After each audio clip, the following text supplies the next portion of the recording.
of educating the population and upskilling the population so that you can get economic activities to flourish in sectors and in activities other than the ones that we're presently focused upon. So I would expect that a lot of this will come down to, the kinds of reforms we do to tweak the attractiveness or the competitiveness of various economic sectors. You said two key terms, which were upskilling as well as diversification. And those two, I do believe they go hand in hand, especially when we think about what it is that we're looking onto or looking forward to in the future. Now, before you go, Governor Roll, I want you to take us into the future. 10 years from now, what would a thriving Bahamian economy look like?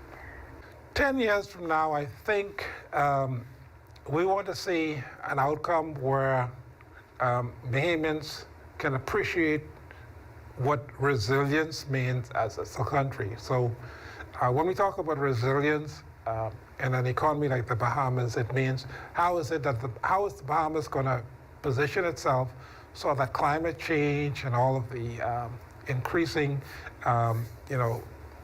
threats that we're facing from hurricanes and the like, how do we position ourselves so that we're still around and that we don't have the upswings and the downswings so much in our economy. So that means that we have to find the resources to make a lot of the infrastructure stronger. So that's a given. It also means that we have to deliver on reducing the size of the debt that's on the government's balance sheet, because we know that that's a vulnerability. And we also have to deliver on making the government stronger in terms of its finances. So 10 years from now, I expect that, we've resolved all of these issues around, personal versus corporate income taxes. And 10 years from now, I would expect that a more resilient Bahamas is also a Bahamas that is more integrated into the global economy, and so that this quest that we've had in terms of looking at the World Trade Organization and the like, that we've completed that process, because it does carry with it tremendous potential for businesses and for individuals who are looking outside for opportunities, but who want to stay anchored to the Bahamas. So it's a resilient economy, one where your government balance sheet is stronger and where you're more integrated with the rest of the world for the benefit of those who reside inside the country. A resilient Bahamian economy is definitely one that we are looking forward to in the next 10 years. Governor Roll, thank you so much for coming on the show today. Thank you for having me. Well, that's it for today's show. Don't forget to follow You and Your Money on Facebook and tune in next week for a brand new episode. I'm Ria Christina. Thanks for watching.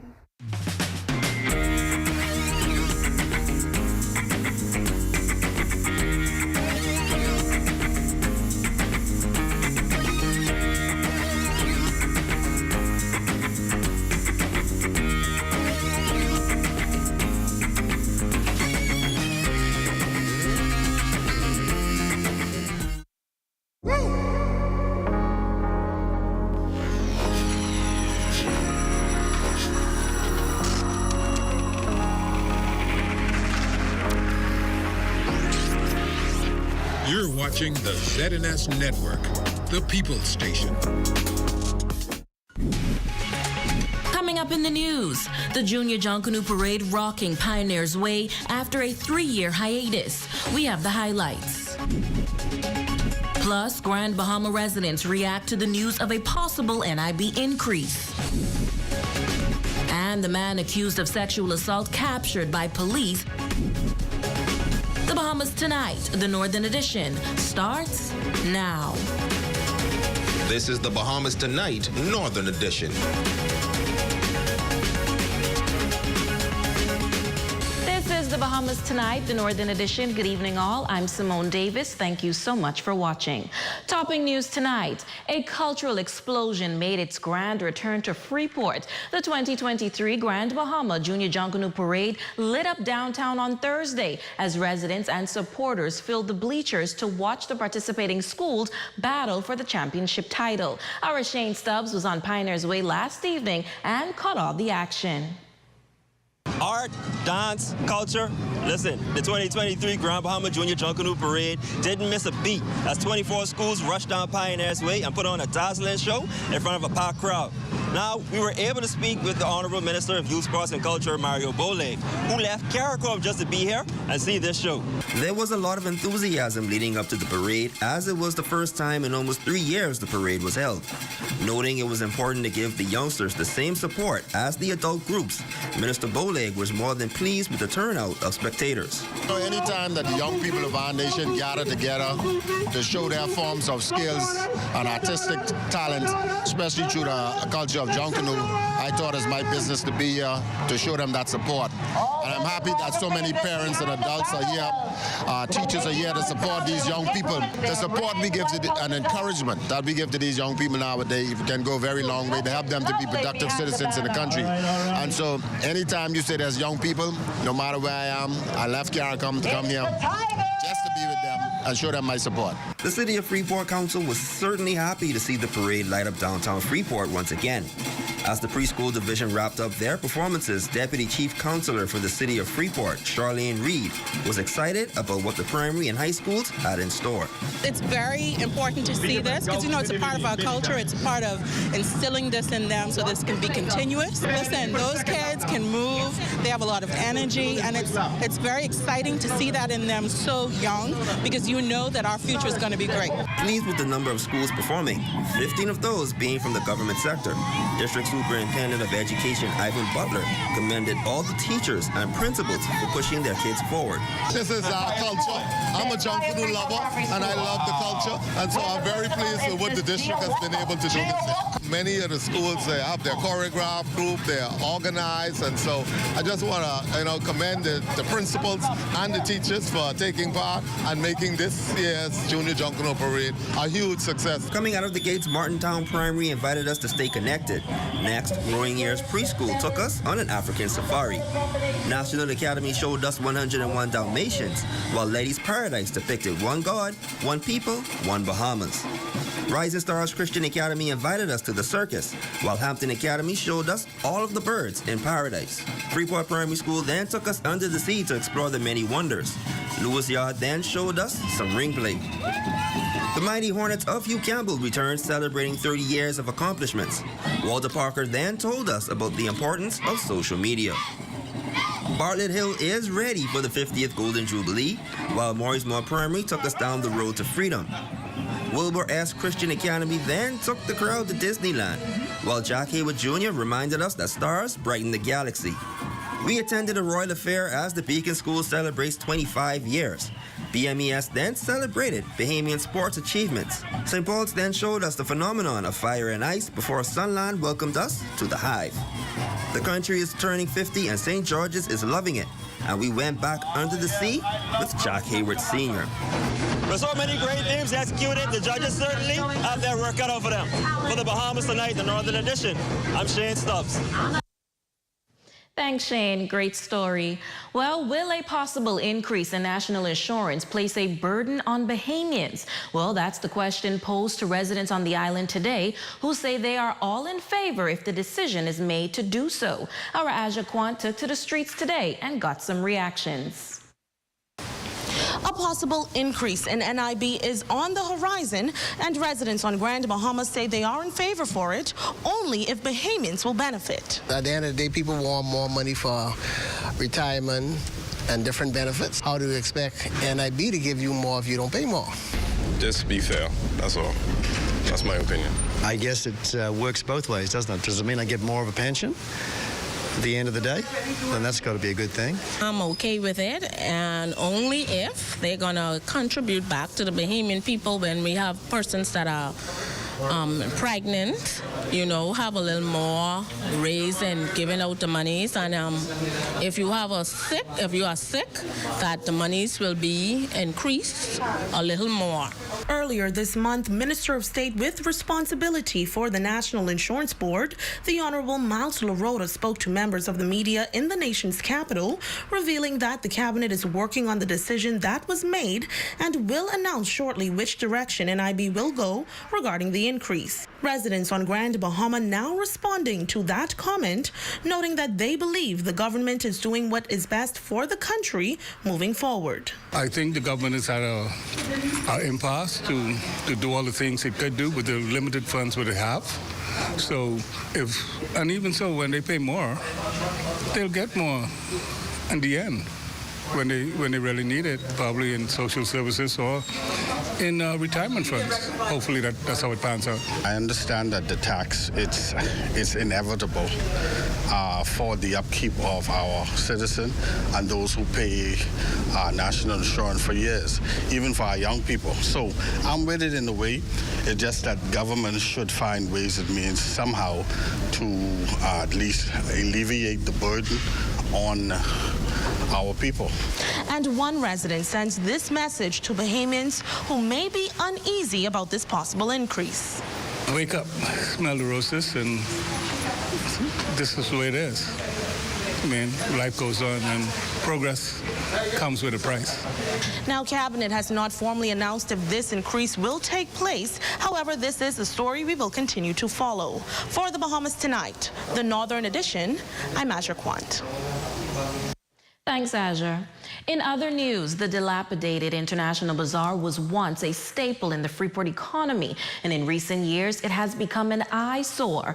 But after several fires destroyed most of the shopping mecca. Despite the fires, there's a group of tenants who stayed. Our Jolanda Thompson-Everest spoke to those residents and has the details in this report.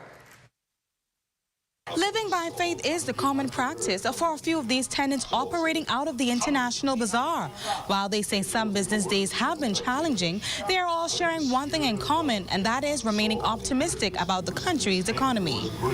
With 3 fires in 2021 and 4 in 2022, business may have fallen through the roof for some bartenders, restaurant owners, clothing stores, jewelry stores, and many more. And while some chose to relocate and start over, a few business owners stayed at the International Bazaar and fared out the years. Beginning with straw vendor Joycelyn Green, who sells bags, hats, and clothes, she says her new venture of weaving is one job that keeps the door open. The Spirit of the Lord came upon me and said, Joycelyn, why not start to pick straws? Because you can plait. So I did that, and that's how I make a living of plait. The word is plait in the family island, but I think they say it over here, weave.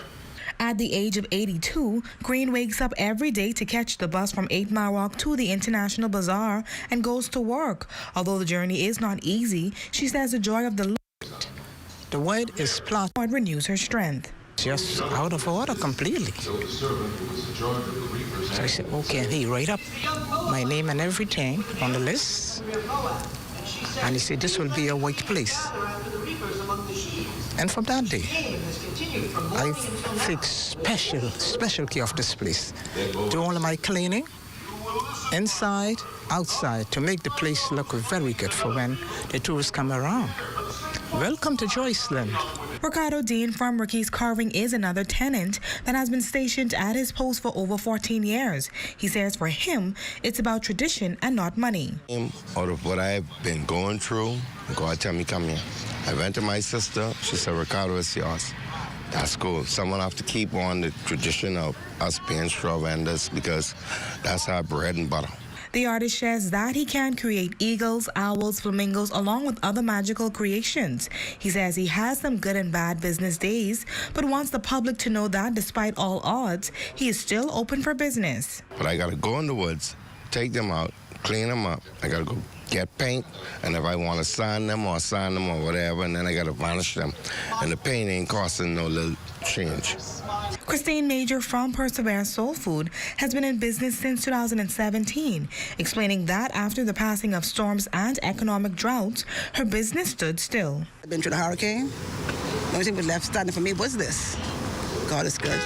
And then I went through the COVID, and I'm still here, holding on day by day, but it's good. I mean, it's getting a little bit better.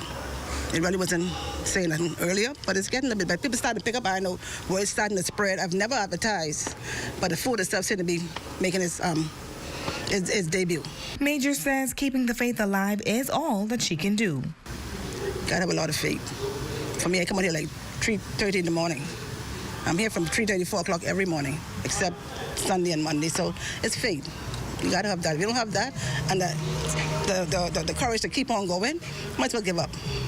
But I don't plan on giving up. For the Bahamas Tonight, the Northern Edition, I'm Jolanda Thompson Everest. Valentine's Day quickly turning left for a mother of a 12-year-old girl on Abaco. Reports indicated that shortly after 12 midday on Tuesday, police received reports of a sexual assault matter with a minor. Police on that island quickly issuing a wanted bulletin for the alleged perpetrator. The female in this matter, she was taken to the local clinic, which was later examined by a doctor. I can say that the police launched an investigation into the matter, and they released a wanted poster for a suspect as related to the sexual assault. Since then, the accused has been arrested here on Grand Bahama. Shortly after 11 a.m. on Friday, the 17th of February 2023, the police in Grand Bahama arrested the suspect in the South Bahama area, and at present, he's assisting with the investigation. Police especially thank the public for their assistance and continued support in these matters. And when we come back, senior citizens treated to a Valentine's Day dinner courtesy of Urban Renewal. That story, sports, and more when the Bahamas Tonight, the Northern Edition, continues.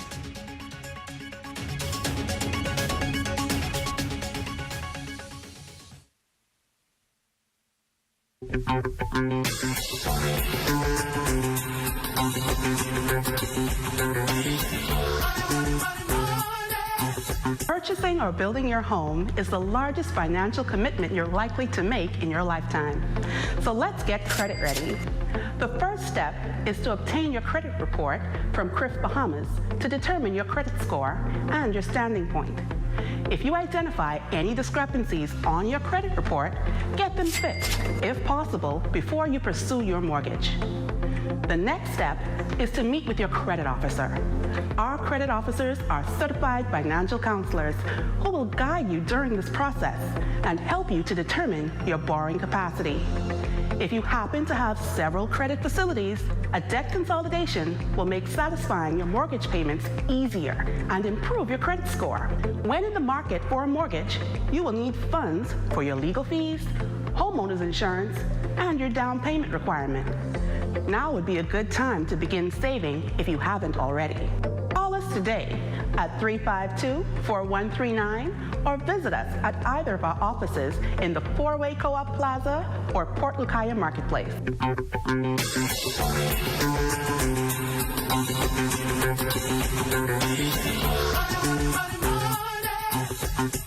Come on down and see what Dolly Madison has in store for you. Renovate and rejuvenate at Dolly Madison. Dolly Madison. The ultimate brunch full buffet is back at Portobello's in the Grand Lucayan Hotel every Sunday from noon until 4 p.m. Call 373-1333 for more information. No Holds Bar presents the legendary Stevie S live in a Rake and Scrape concert on their new date, Saturday, February 18th. Gates open at 9 p.m. Entry fee is $10. That's Rake and Scrape at No Holds Bar, Settlers Way. Come and see the cabinets and countertops in stock now at Specialty Kitchen and Bath, number 16 Oak Street, phone 688-9661.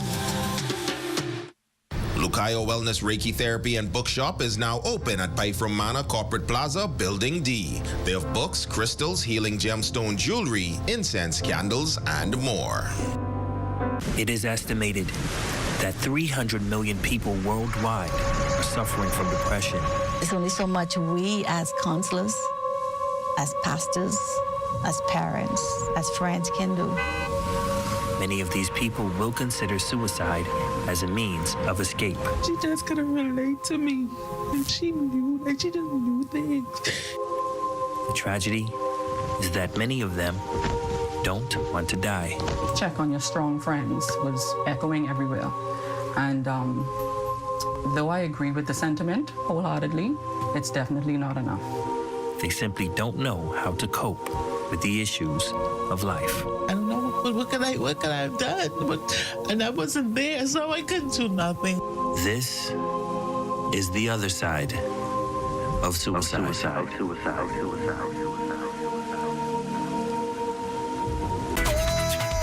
They try to push rich on me. They want to push rich on me. They don't care in front of company. The King of the North is back. Howard 104.5 FM. Your #1 news team covering the North. The Bahamas Tonight, Northern Edition. Welcome back. Urban Renewal hosted its annual Valentine's Day dinner for some 50 senior citizens in the Central Grand Bahama constituency. Held at the Lewis Yard Urban Renewal Center, manager Urella Clark and program coordinator Maria Tate says they love pampering precious pearls because they are one of God's greatest gifts to the world. We are having a senior function. We call it our Loving Our Precious Pearl.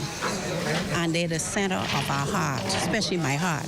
I take them to my heart because seniors, they are loving and precious to us. Without them, it's none of us. So that's why we focus on our seniors, especially our seniors are disabled, are sick and shattered.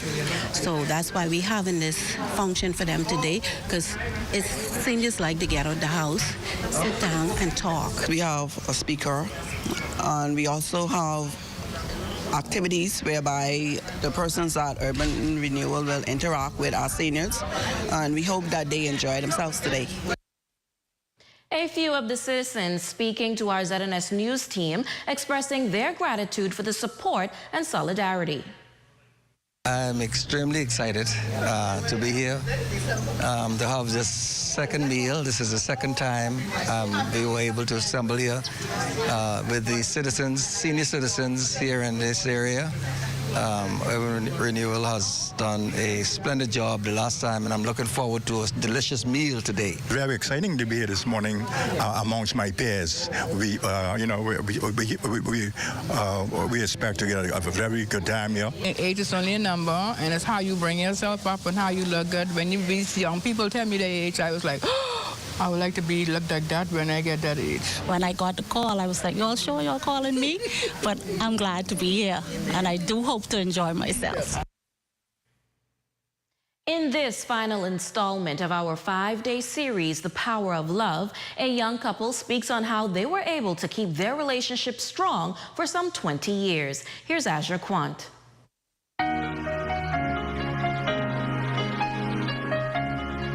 She said, I love you. And I was like, okay. I think Linda is the one. The church is where it all began. Both Vito and Linda grew up knowing each other, but their spark was not ignited until she returned home from college. The couple dated for some 7 months and tied the knot on July 27, 2003. And 3 kids 20 years later, both Vito and Linda says the road was not always smooth. We spent, I would say, months like disconnected, not really connecting, like ships at night, barely seeing or speaking to each other as just roommates. And when we got to that point, it was almost like a wake-up call. This is what happens. This is how people get disconnected, and then eventually, people get divorced or any of these number of things happen. Once they hit that point, the couples decided to pray more, always check in, and stay connected no matter how busy and hectic their schedules may be. We would make sure that we're sleeping in the same bed at night. We'd make sure that we check in on each other, during the day, whether it's a text or call. We are able to stay connected because we have God, kind of like in the center, drawing us closer. We also create expectancy and excitement about what's next in and outside the bedroom. In addition, the Patricks say celebrating one another and adding additional communication throughout the day has also been a way that they have been able to make it to some 20 years. They send this message to young couples across the country. You want to be stronger couples so you can have a happier marriage, and you can have healthy marriage so you can have a happier family. And we hope you enjoyed learning the many different aspects of love this week through marriage, biblical teachings, self-love, and dating. Thank you so much for tuning in. I'm Azure Quant, and this is The Power of Love.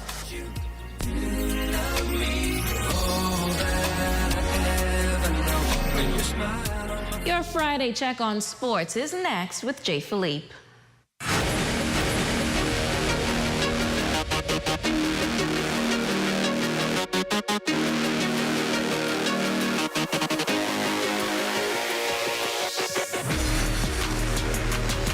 Good evening, I'm Jay Philippe, and welcome to sports. High school basketball playoffs are ongoing right here on Grand Bahama and also Abaco. But let's begin with swimming. Grand Bahamian swim sensation Marvin Johnson Jr. now enrolled at Macaulay School in Tennessee, swimming out of lane 5, set a new state record in the 50 free at the 2023 Tennessee State High School Swimming Championships, which was held at the University of Tennessee in a time of 19.87 seconds. Not to be done just there, Johnson came back and won the 100 free, setting another state record with a blistering time of 43.60 seconds, which is a 1 second difference from the previous state record. From the swim pool now to the baseball diamond, Legacy Baseball League returns to action this Saturday at the YMCA baseball field. We have so many new kids coming in now, so that's a major excitement for us because, our goal is to try to get as much children off the street as possible. So we've reached out to the community to get kids to come in to play baseball, and our ages is going to start from 4 to 16. So far, we've counted about 40 new kids. The registrations are coming in, but the kids have not been coming out as yet because of Junior Junkanoo, and they're practicing. So next week, during the opening, we expect for everybody to be out in full force. Moving along from the diamond now to the court, Indiana Pacers guard Buddy Hield was one of 8 players selected to compete in the NBA's three-point shooting contest during All-Star Weekend this Saturday. Hield previously won the three-point shootout back in 2020 while a member of the Sacramento Kings. Sticking with hoops, scores from the Grand Bahama Basketball Association High School League, Tabernacle defeated Grand Bahama Academy 43-35 in junior boys play to advance to the championship series. Now in senior boys play, Tabernacle took down the top-ranked Sunline Stingers 60-49 to take game 1 of the best-of-3 series. Brad McDonough was dominant with 20 points in the win. Tanash Kelly scored 16 in a loss for the Stingers. Now over in Abaco, Patrick J. Bethel defeated Alpha Institute 64-54 in senior boys play. Quentin Joseph was the high point man with 17 points for the Marlins, whilst Mason Casimir scored 13 in the loss. And that's a quick check on sports, ladies and gents. I'm Jay Philippe. Have a great weekend, and of course, be blessed.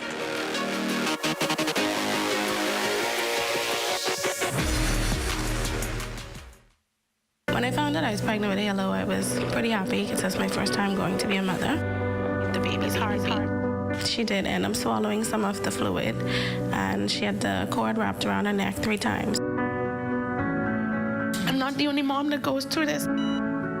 My experience that took me to Mount Sinai Hospital, where I had open heart surgery. Everywhere they could have put a tube in my body, there were tubes. Because many times for patients that we transfer to other countries, to other islands, it's a big problem for the family, for the community.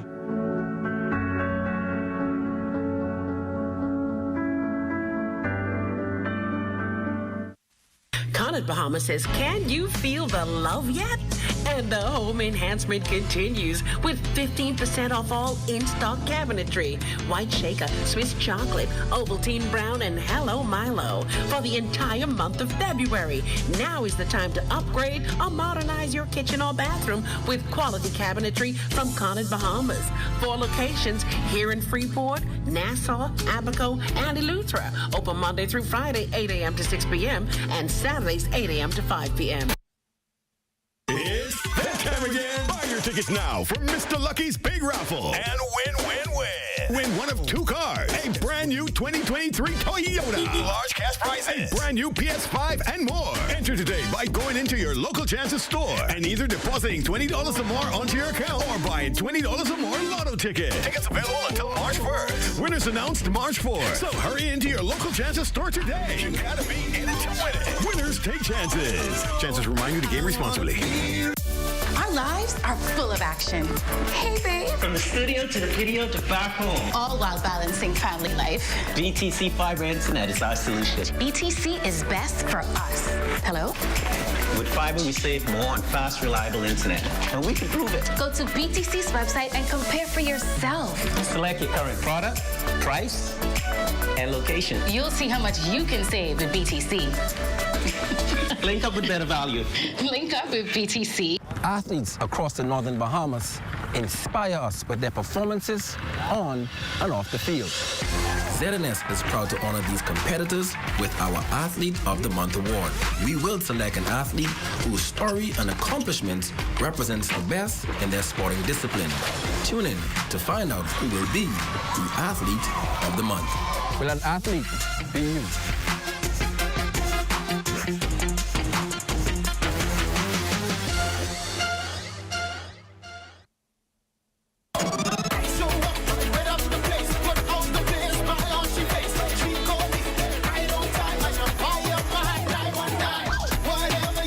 King of the North is back. Power 104.5 FM. Your #1 news team covering the North.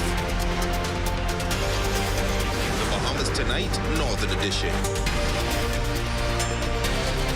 Crystal Charlton, you are our Facebook friend of the day. We are wishing you a very happy belated birthday, and we hope that you celebrate all weekend. And that's going to do it for us here in the North. On behalf of the entire ZNS News team, I'm Simone Davis, but be sure to stay tuned as the Bahamas Tonight continues.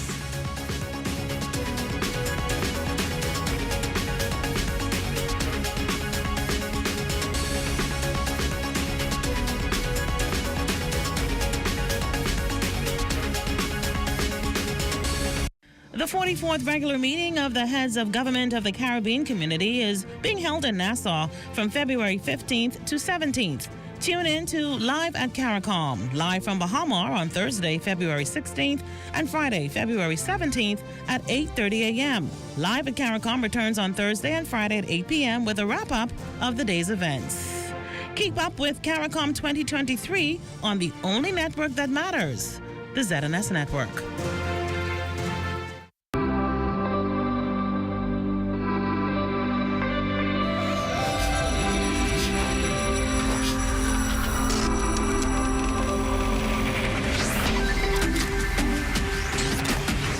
You're watching the ZNS Network, the People's Station. Coming up in the Bahamas tonight, the national report, CARICOM wraps up. Canada set to deploy military forces into Haiti. Ukraine still fighting for liberation from Russia. And in sports, government school basketball championships continue. The Bahamas Tonight, the national report, starts now. ZNS News is linked up by BTC. Whether it's chatting, gaming, content creating, or working smart to get things done, link up to stay connected with BTC.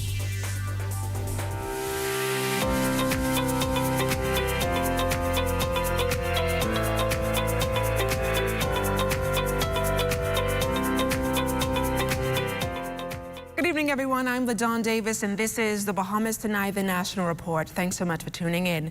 CARICOM officials sharing the outcome of 2 days of high-level meetings here in the capital as they plot the way forward on a number of key issues. Chief among them, Haiti's political and social unrest, climate change, and food security. In on those talks, a number of leaders outside the Caribbean Alliance. Jimonita Swain joins us live from the Bahamas Resort with the latest. Good evening, Jimonita. Good evening, LaDawn, and good evening, Bahamas. We're coming to you live from the Bahamas Convention Center, where just a few minutes ago, the closing press conference for CARICOM leaders wrapped up. Leading that press conference was Chair for CARICOM, Prime Minister the Honorable Philip Davis, who described the 2 days of discussions as robust and fruitful. Of course, a number of discussions taking place high on the agenda, Haiti. The Prime Minister and CARICOM Chair making it clear that at this time, CARICOM will not put boots on the ground as it relates to stabilizing efforts in Haiti. Instead, the plan is to bolster the efforts of the Haitian National Police. COVID-19 and other emerging health concerns also discussed by regional leaders.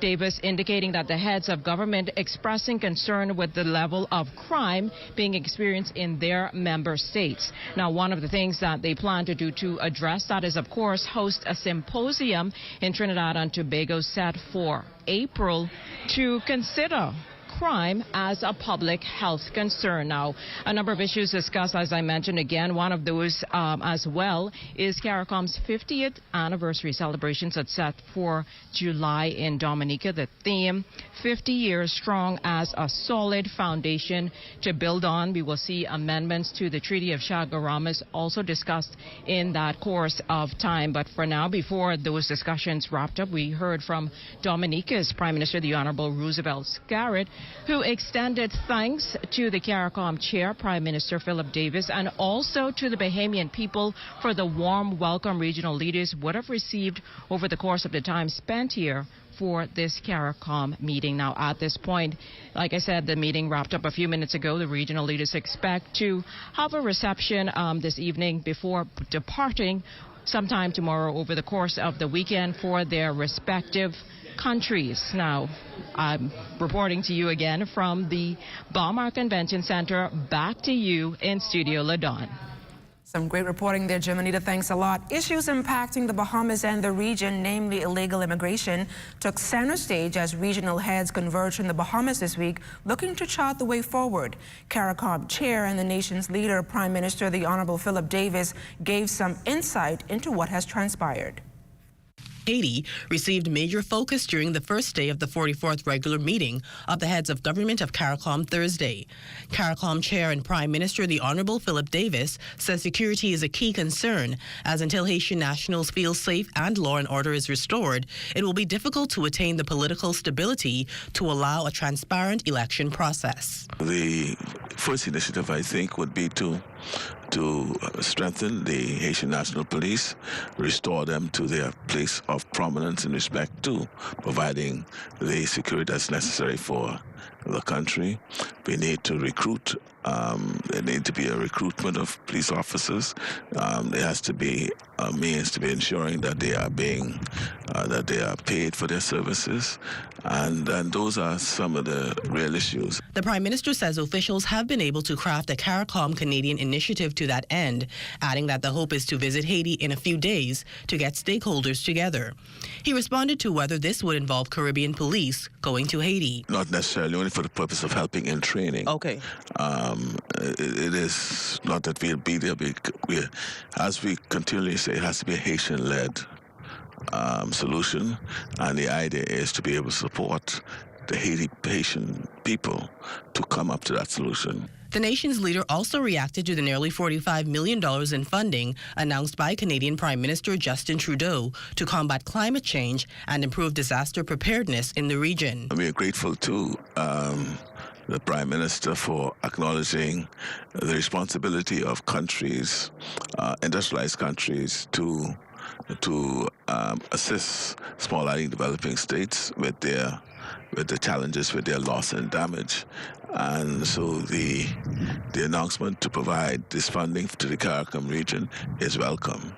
Also on CARICOM's agenda was a robust discussion on crime and violence. This is a particular concern for Bahamians after an 8% increase in homicides last year left the murder count at 128. The Prime Minister says the aim is to now promote crime and violence as not criminal issues, but public health ones. The amount of violence particularly gun-generated violence in the whole region, is at a point that we need to have a coordinated regional approach to these things.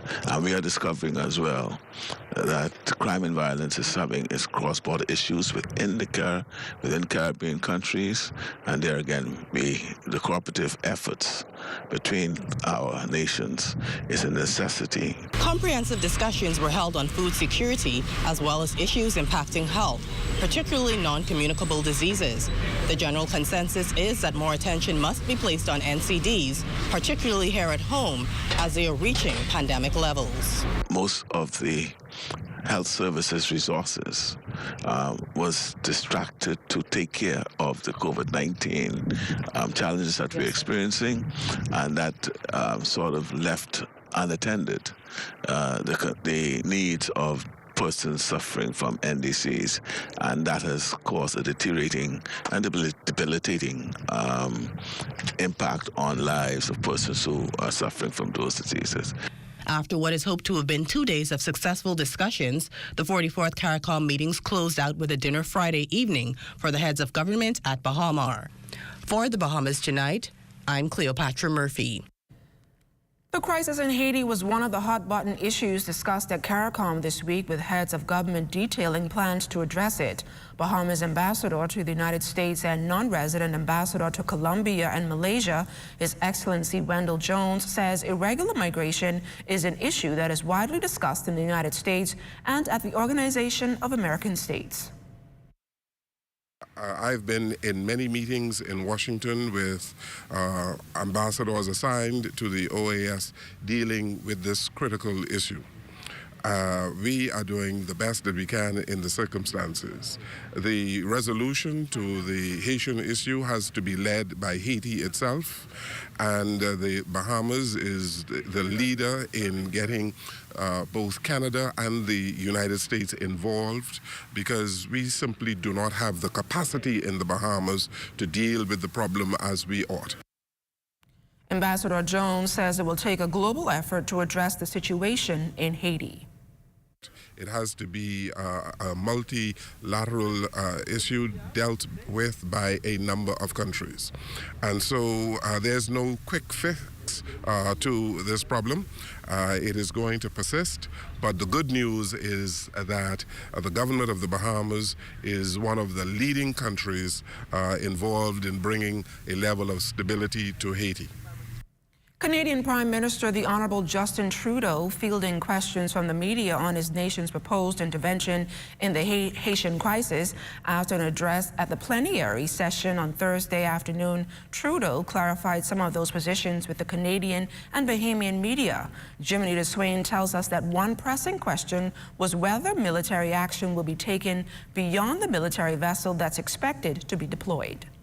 Canadian Prime Minister Justin Trudeau making it clear that his country has issued sanctions, 17 in fact, against elites in Haiti, a small number of powerful families who are fomenting instability and financing violence for their own gains, at a terrible cost to the Haitian people. We know that until the Haitian elites and leadership are held to account for their role in this horrific crisis in Haiti, we will not be able to deal with it. We have to get to the root causes, not just the symptoms. That's why we will continue to step up on sanctions and exhort all of our friends and allies to do the same. When directly asked if troops would be sent into Haiti, the Canadian Prime Minister responded this way. I'm pleased to be announcing today that we are continuing to step up in our support for Haitian National Police, because we believe the best thing to do right now is to be there to enable the police to be more effective on the ground, to keep the safety and security of the Haitian people now, and do what we can politically and through sanctions and through economic pressures to degrade the money, the influence, even the weapons flowing to the gangs from other countries, including the United States. Trudeau acknowledged the degradation of Haiti's police force, but insisted that's particularly why more equipment is being airlifted to them. Haiti's worsening crisis, which includes violence ending in death, is what the Prime Minister summed up as a horrific tragedy of extraordinary proportions. Question is, will the deployment of Royal Canadian vessels to Haiti curb its ongoing gang wars, and will those ships be used to stop fleeing migrants? The Canadian ships are not there and will not be there to intercept migrants. They are there to assist the Haitian National Police in their efforts to control the gang activity in Port-au-Prince and along the coast. Coast Guard ships or ships there from allies significantly dissuaded the gangs from using the waterways as an extra sphere of influence for them. They will be there to support the Haitian National Police. Trudeau went on to tout the fact that over the past 3 decades, Canada has assisted Haiti in many ways, in the process learning what works and what doesn't. However, he did not say if Canada would commit funding a CARICOM-led force on the ground in Haiti. For the Bahamas Tonight, I'm Jimenita Swain. While not part of the region, Ukraine, like Haiti, is also facing a major crisis. President of Ukraine, Volodymyr Zelensky, was invited to be a special guest for this week's CARICOM session. During his virtual address to the body on Friday, he revealed that the war between Ukraine and Russia has not only had an adverse impact on Ukraine, but the entire world. President Zelensky revealed that about 18% of Ukrainian territory is now occupied by Russia, and what this now means is that Russia continues to show its dominance with no respect for human rights and regression. Human life is worthless there. This is what Russia has brought to our land with its occupation. Russia's domination means no human rights, but the rule of militarized gangs. When Russia comes, it means that repressions and murder come. If the Russian flag appears, it means that torture chambers and total looting will appear. And when we finally manage to liberate their land from Russian forces, we see a humanitarian disaster area where everything has to be rebuilt. CARICOM Chair, Prime Minister the Honorable Philip Davis responded to the address made by Ukraine's president, noting that the Caribbean will continue to work together with Ukraine to confront the collective challenge and threats of effects of climate change towards health and the economy. Additionally, the Prime Minister stands in solidarity with the Caribbean and the CARICOM and international communities for the liberalization of Ukraine. We have watched in admiration as you and your people have defended yourselves against formidable odds and with unimaginable bravery.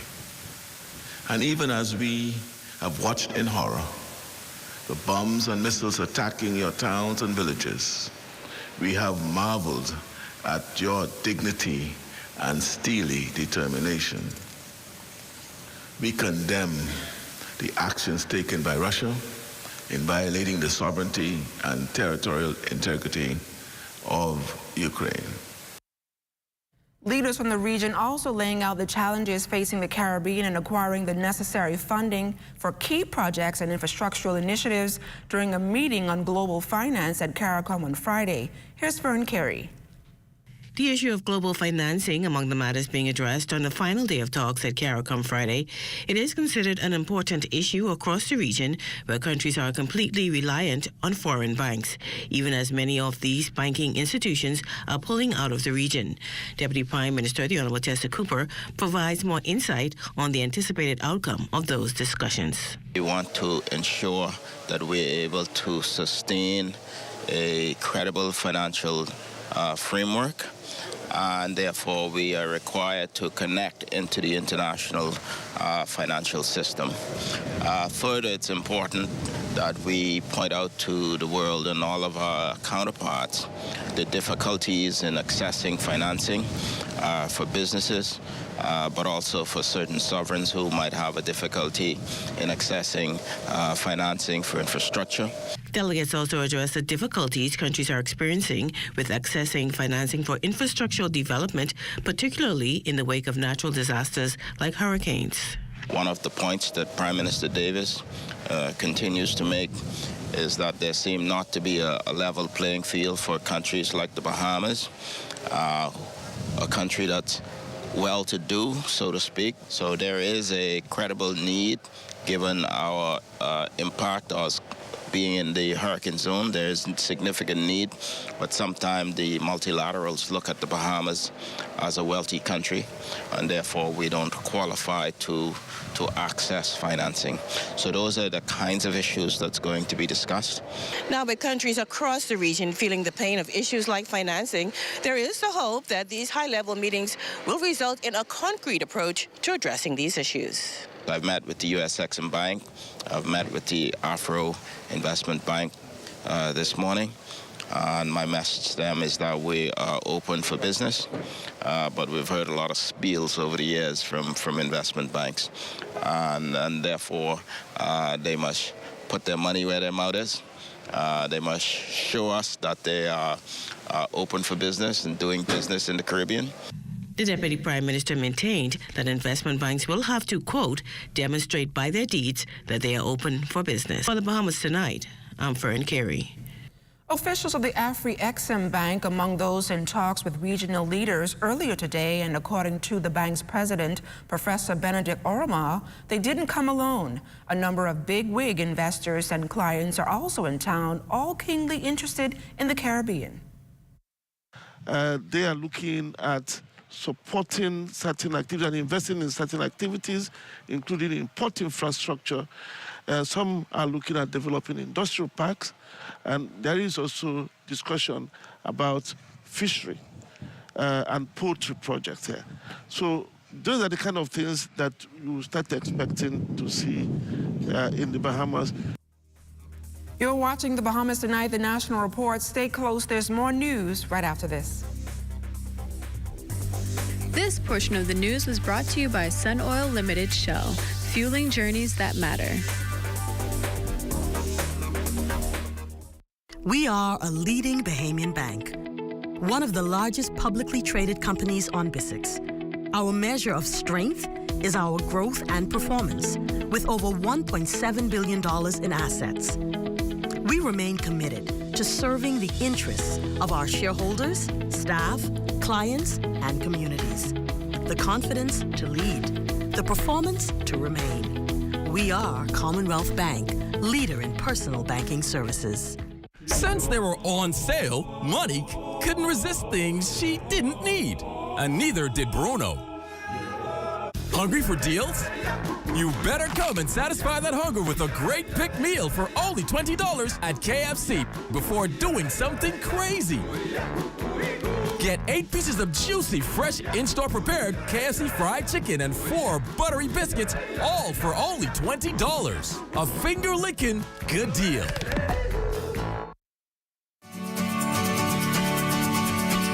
Trouble, it might drag you down. If you get lost, you can always be found. Just know you're not alone. 'Cause I'm gonna make this place your home.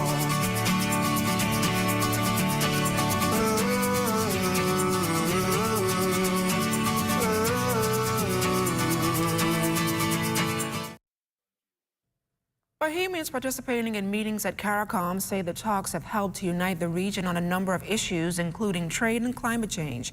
Education Minister, the Honorable Glenys Hannah Martin, maintains that solidarity in the region is necessary as CARICOM member states seek to push their concerns globally. I think it's very important in the region that our voice becomes strengthened, efforts. So all in all, it's been a very good experience, and but the work just begins. National Security Minister, the Honorable Wayne Monroe, agreed that there's a lot of work to be done in Haiti. Well, yesterday I was involved in a bilateral meeting with the Prime Minister with a delegation from Haiti. We discussed the situation there to be an exchange of ideas, receive information from them. We had, notably in the area that I'm concerned, Justin Trudeau from Canada came and he spoke us of the commitments that Canada was prepared to make in resolving the issue of Haiti.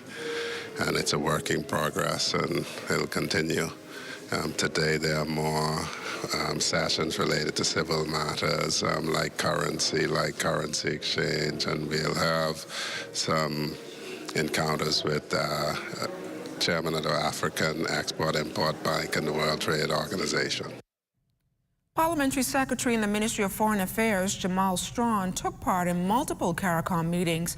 As a young politician, he made this pitch as to why these sessions are still relevant. The more buy-in you have, the more ownership you get of the actual initiative and of the entity that is CARICOM. I would say that it is as relevant as the persons that buy in, and I would encourage more young persons to get involved because we are in this together, as it says, Caribbean community. So the more buy-in that we have from all levels of the community itself, all age groups, the more, I would say, enhanced CARICOM would be.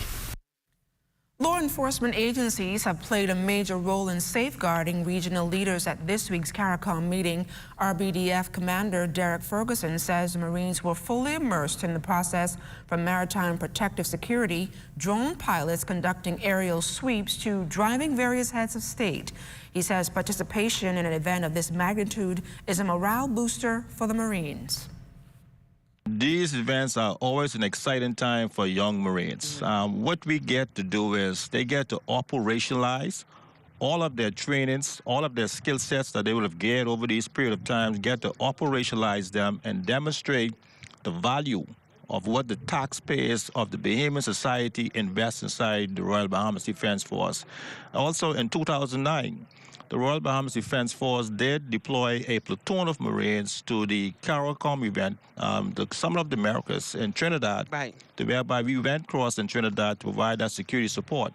So the Defense Force and its Marines, we are always excited for these opportunities to demonstrate our professional soldiering and our commitment to our regional partners and the Bahamas itself.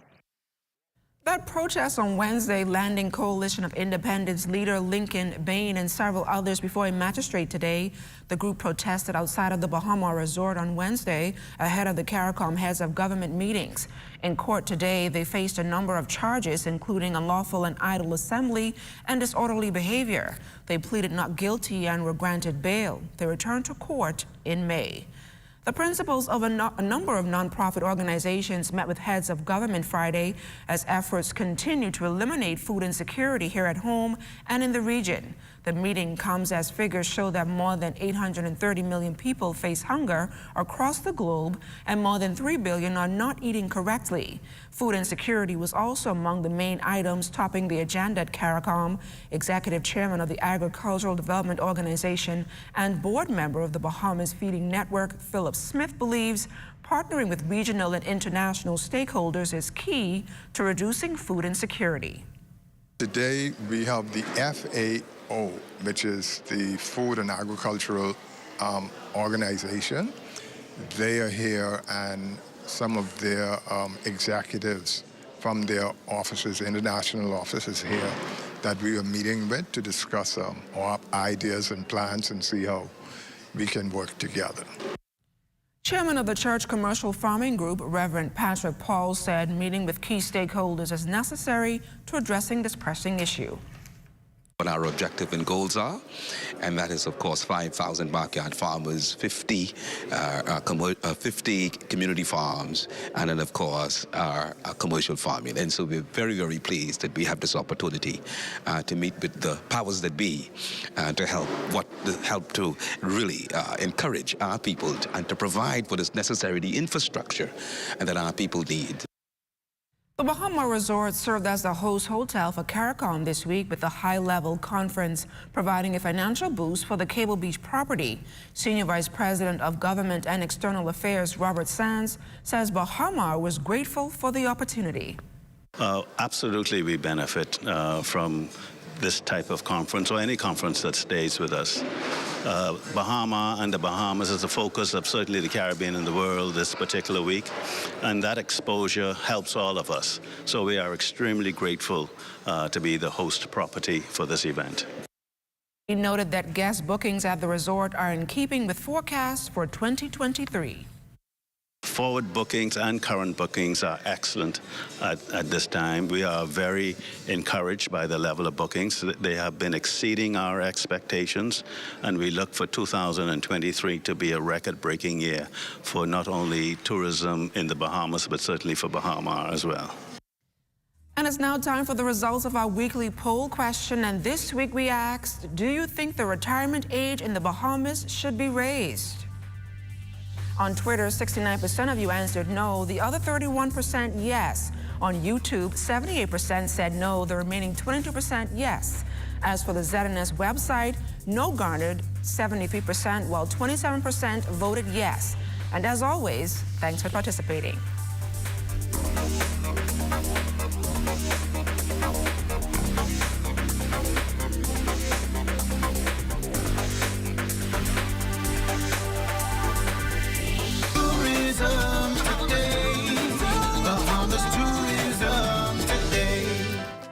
Experience a one-of-a-kind fine dining experience at one of the most regal and historical properties in the Bahamas, Grey Cliff.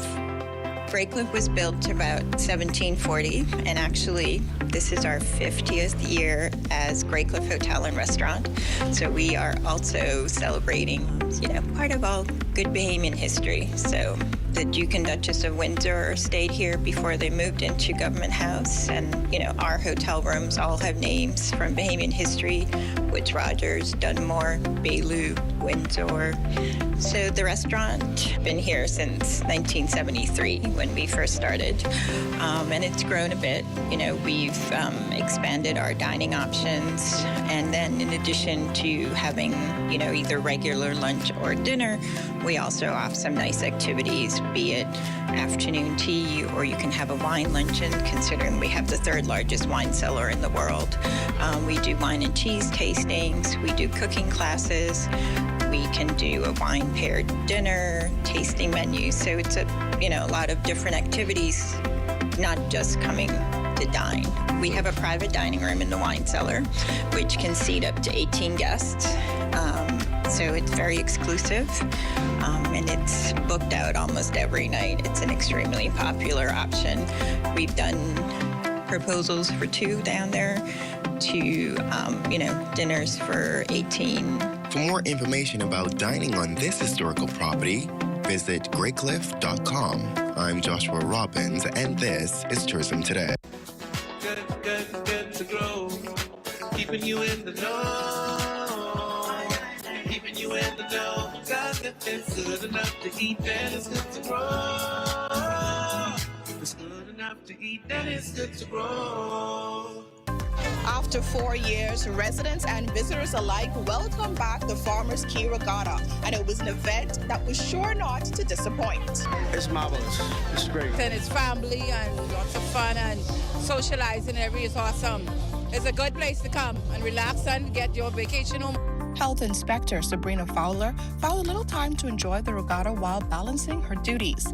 We normally come out in all the regattas to inspect the stalls to see if they serving the food in sanitary conditions, and how they handle it and how they prepare it.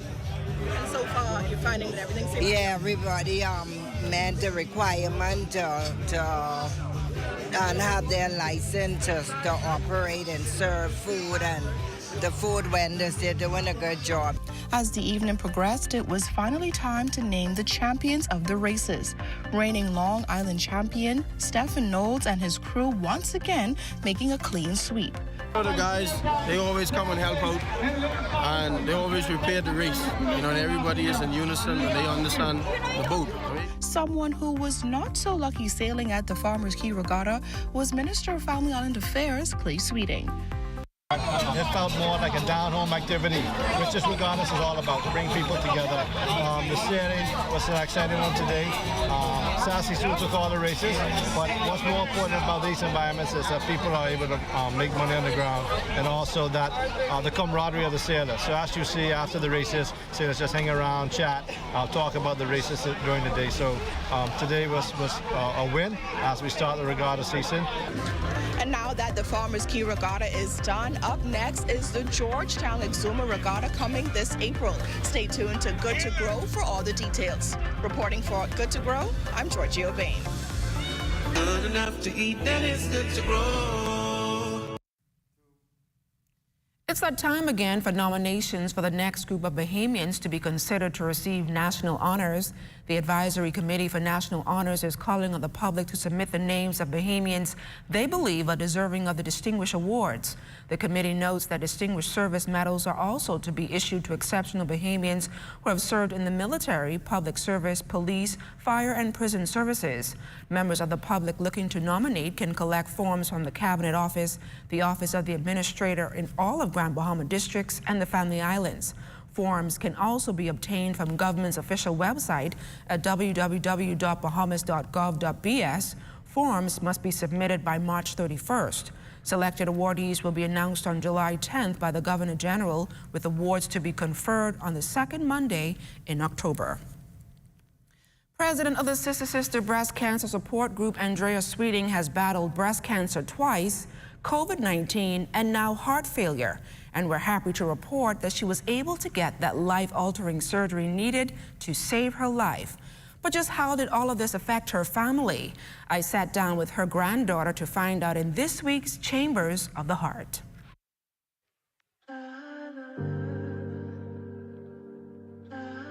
Popular Bahamian dance instructor Courtney Spears says her grandmother, Andrea Sweeting, found out she had the early stage of heart failure 4 years ago. And as you can imagine, that diagnosis came as a shock to her and the family, as their matriarch is a breast cancer warrior. This was a huge kind of wake-up call for us, because her body really did start to deteriorate, especially after she got COVID. And actually, right after Christmas Day, she had said that she was feeling some shortness of breath. It was hard for her to breathe. And that had been to the heart failure causing a buildup of fluid around her lungs and around her kidney. So we took her to the hospital. They actually were able to drain some of that fluid, which did help alleviate the breathing difficulties that she was having. But when we did get her heart checked, they said that her heart was at a very low functioning rate, somewhere between 10 and 15%, and that she honestly was at risk for cardiac arrest. Not taking any chances, Courtney says her family had to move swiftly and set up a GoFundMe account, and that, combined with other donations that raked in around $40,000, is what Andrea needed to get a pacemaker to increase her heart rate. We got her to Tampa General Hospital, and they implanted a CRT device, which is a cardiac resynchronization therapy device, and basically it sends an electric pulse to the lower chambers of the heart to help them beat together in synchronization, just to help with blood flow. And it's a very common device used in a lot of heart failure patients. But that was all within the span of a couple days, and it was a whirlwind, and it was crazy. To now know that she is here, she's gotten this device, she is at home in Tampa with my mom and with my dad, recovering after what has been insane couple of weeks, has been just a miracle. But the burning question is, what caused Andrea's heart to fail? Here's what Courtney believes is the root behind it. One thing that we are thinking it could be is a result of the chemotherapy that she may have had from that first round back in the early 2000s. You know, and there's a lot of history and connections linked between heart failure, maybe from chemotherapy. So we're looking to kind of really see what would have caused it. We don't necessarily have a huge history of heart failure within our family, so it could be that, it could be other things. And although not fully recovered, Andrea sent us a voice note thanking God for a successful surgery and the overwhelming support she received. By God's grace and ever-ending mercies, I am here today. I am grateful and thankful for everyone who helped me get the medical care that I desperately needed. I thank you for your prayers, your thoughts, and well wishes. Now, if you know Andrea, she would be home in a split second to continue her breast cancer awareness advocacy. But doctors have advised her to remain in the United States for further observation over the next few weeks before she is given the all clear to return home.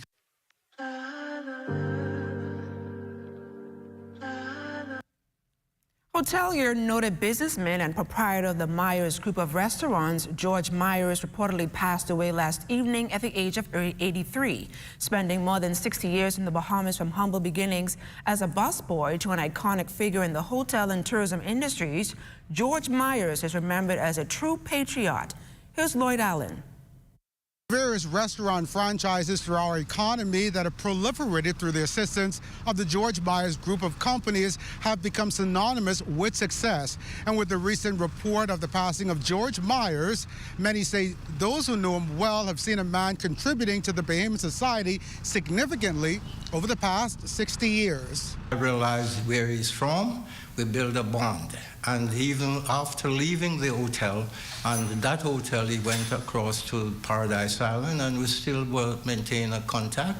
Fellow Jamaican expat and retired honorary consulate for Jamaica, Patrick Hanlon, says back in 1963, he first met George Myers, a humble line staffer at the then Nassau Beach Hotel.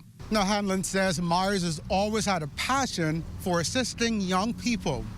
So much that sometimes you wonder how he did it. Because wherever you go to him for help, he will assist in building young people and whatever contribution he can give. Also sharing on Myers' contribution to the Bahamas, his longtime friend and colleague, Robert Sands. Well, first of all, let me extend condolences to his family and also state that George was an iconic hotelier. I want to personally thank him for introducing me to the hospitality industry, for mentoring me, inspiring and guiding me, and many others. Sands says as the tourism sector mushroomed, Myers was instrumental in placing the Bahamas on the map. Now, in a statement released by the Myers Group of Restaurants, it was noted that Myers believed in people and the power of team as a key element to success. He inspired, taught, trained, guided, and gave opportunities to so many that have had the honor of working with him over the years. As for his legacy, George was a tremendous supporter of things Bahamian, and he certainly left his mark on this Bahamas hospitality industry. To the examples that he would have given, and his name would be etched in all what we have done, and hopefully the younger generation would get to know those persons like Mr. Myers who have made it possible for help the development of the Bahamas.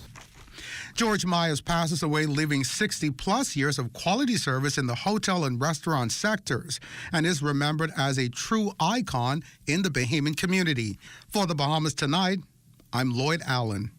Thanks a lot, Lloyd. Deputy Prime Minister and Tourism Minister, the Honorable Chester Cooper, remembering George Myers as a man who was way ahead of his time and one who changed the landscape of the tourism industry in this country. He said the hospitality giant had an enduring belief in the potential of mankind and the power of a united team as a key element to success. He said Myers shaped the tourism industry from playing a key role in the development of Paradise Island as a premier tourist destination to founding the Nassau Paradise Island Promotion Board and the Paradise Island Tourism Development Association. He's also credited as being the driving force behind the Caribbean travel marketplace. The Deputy Prime Minister and Tourism Minister also applauded Myers for his vision in creating the Myers Group of companies, managing some of the country's top franchises. He extends condolences to the Myers family, the employees of the Myers Group of companies. Global Learning Exchange can help make your education dreams a reality. Enroll now, and your first course is complimentary. Sign up for a free information session today to learn more.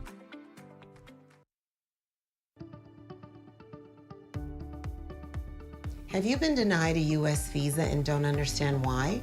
Have you been turned away from the U.S. border without an explanation? Maybe you've had a prior arrest or conviction and you're not clear on how to move forward at this point. Call our office. We may be able to help. 954-449-1833. Join up for life insurance. Secure the ones that you love. Join up with family guardian. We offer full protection. Join the family, join the family, family guardian. Protect the ones you love, a friend that you can trust, family guardian.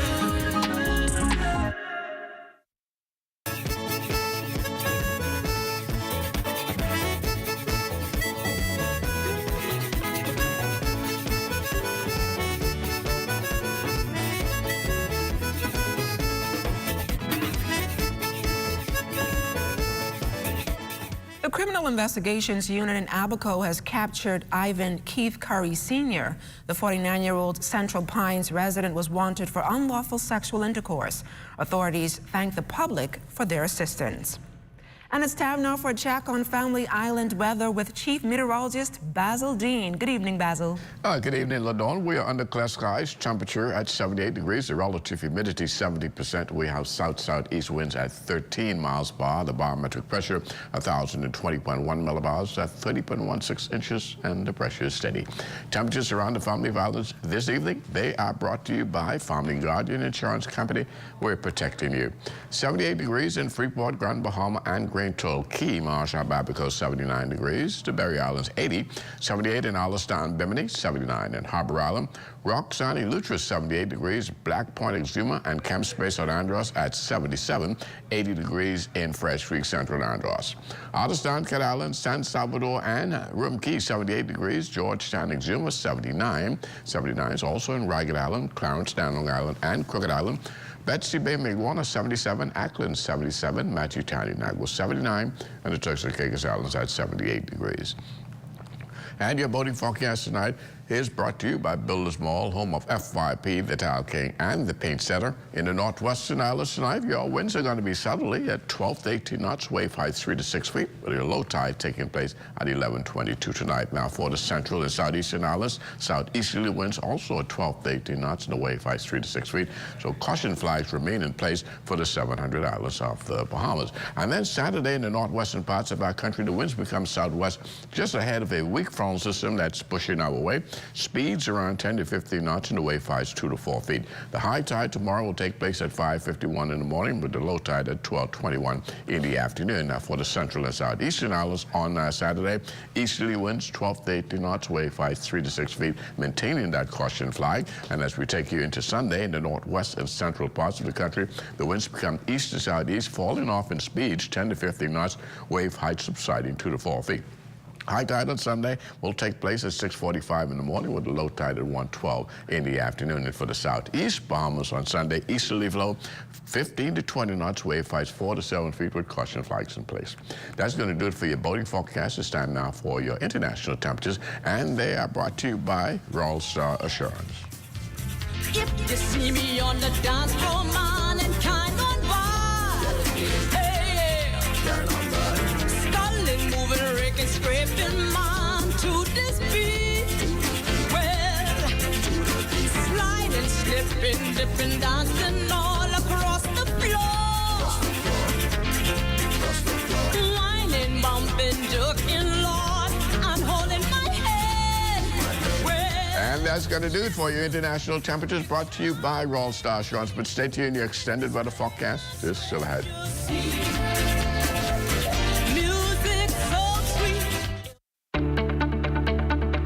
Shell Unleaded improves your fuel economy, giving increased miles per gallon, allowing you to do more of what you really want. Special additives used in Shell Unleaded improve your engine's efficiency. So go further with Shell Unleaded.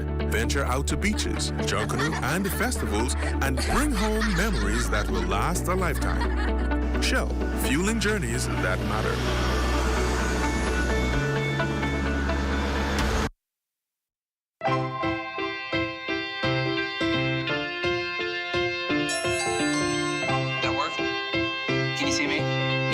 This is super cool. Are you gonna help me clean up your toys? Delivery. Be right there. Hello? Am I gonna get it or are you gonna get it? I'll get it. I'll get it. Hey, thank you. Come on. Hey, can I help you? Hey.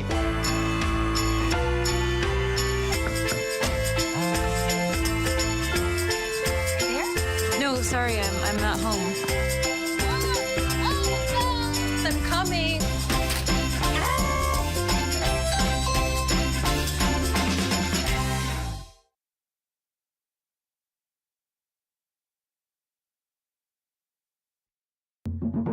For hurricane season, we got impact windows and doors. For protection, just come to our store. Plus we got tiles to pretty up your walls and your floors. We'll help you brighten up for that big bad storm. Porcelain tiles, blank tiles, mosaic tiles, a variety of styles. Before teens get right, they gotta be rough. That's why we got the best deals in the whole Bahamas. Hey, hey.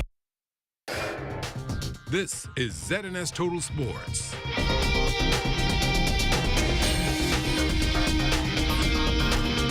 Good evening, Friday evening sports ride. I'm Charles Fisher. We are off and running with the GSSA Championship game number 2s. Raptors of CHU's looking for the sweep and keeping their perfect season intact. CH pressing, and that results in the turnover.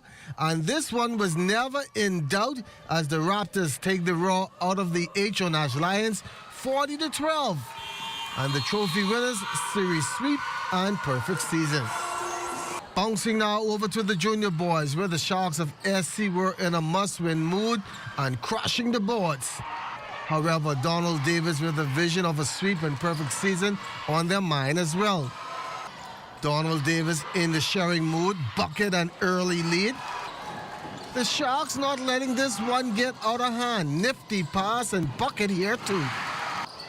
And this what happens when both teams wear black. Sharks would take that. Sharks increasing their lead to 27-17 at the half.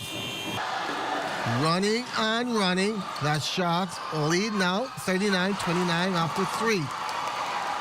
Shaking and baking, the Sharks end the Raptors' perfect season with a 46-41 win and force a decisive Game 3. Sierra Walker up 1-0 on C.I. Gibson Rattlers as we switch to the senior girls. Rattlers trying to keep this one close and avoid the sweep.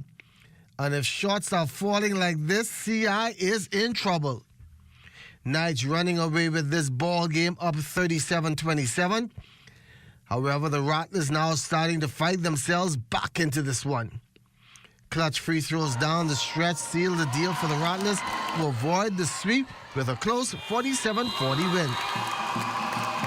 CI senior boys now hoping to carry the momentum from their senior girls and win and sweep the Anatole Rogers Timberwolves. Anatole with other thoughts on their mind, trying to force a Game 3. This one turning out to be a hard-fought battle, and CI comes out with the score. CI now starting to take control with the ball in their hands. Applying the defense and the steal and no steal here as the Rattlers pull away and take the title 78-61. Another title for Coach Kevin K.J. Johnson and the Rattler Dynasty. Hard-fought game. Congratulations to Anatole, the coaching staff. Very resilient team, but we wanted a little more.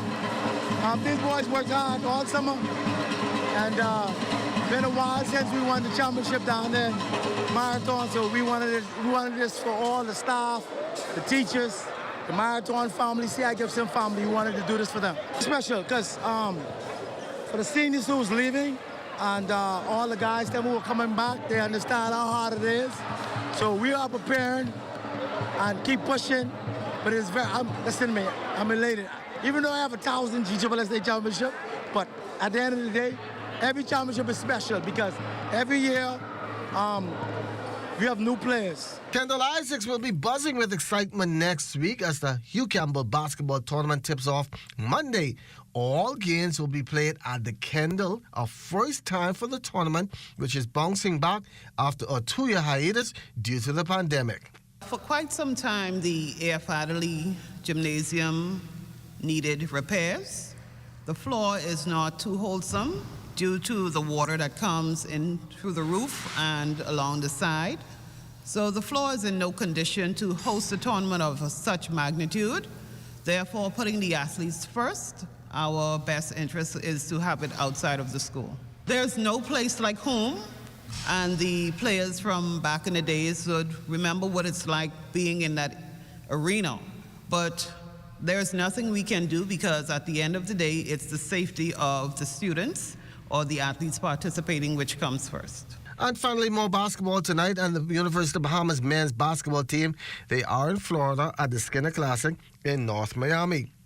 And in their first game against Florida Palm Owls, this one was back and forth game, but the Mingos unable to hold on as they lose 77-71. And that's going to put a wrap on your Friday sports. I'm Charles Fisher. Have a safe weekend. This is ZNS Total Sports.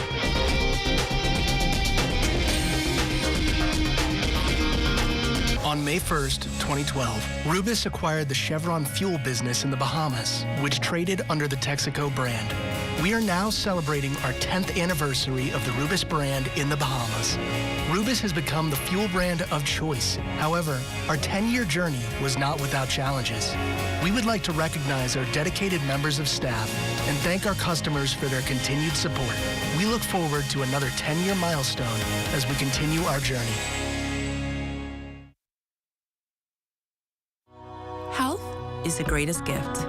That's where we come in. Bahamas Medical and Surgical Supplies is a premier distributor of medical equipment, as well as medical and surgical consumables. Our engineers are always on hand, providing top care service that saves lives. We carry a wide selection of over-the-counter and prescription items, IV fluids, and other injections. Our products are state-of-the-art, and our entire team stays on top of cutting-edge technology. With more than 2 decades of dedicated service, Bahamas Medical and Surgical Supplies continues to be a trendsetter and innovator in healthcare. We have set ourselves apart by truly caring for our customers.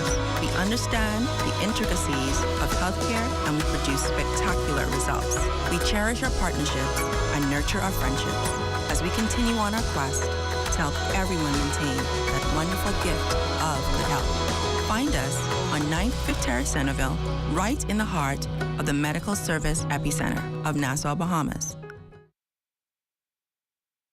Love to shop and love to save? Then shop the specials at Super Value and Quality Supermarkets. Mahatma Jasmine Rice, 2 pounds, $2.99. Devon Corned Beef, 12 ounces, $2.69. Chef Boyardee Spaghetti and Meatballs, 15 ounce, $1.59. 123 Cooking Oil, 33.8 ounce, $3.99. Whole chickens, $1.79.